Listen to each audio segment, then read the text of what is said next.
It's time for today's Bible story, and it comes from the book of John, chapter 2.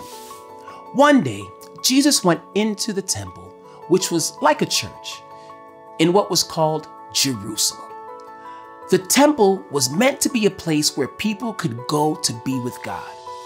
One way to be with God is by praying.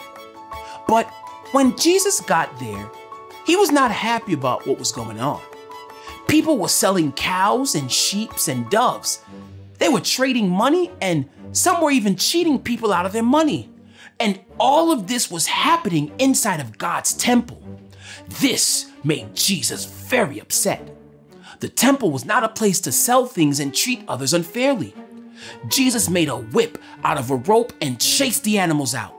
Jesus threw the coins onto the floor and he flipped over the tables. He shouted to those cheating people to get out of his Father's house.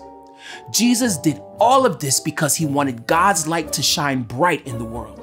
When people prayed in the temple, they would be filled up with God's light, just like being filled with energy.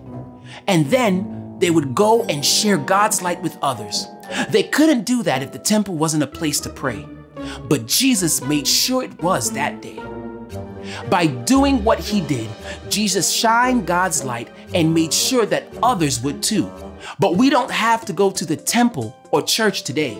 Jesus made sure that we can be filled with God's light anywhere so that we can share it with others every day. We can shine God's light.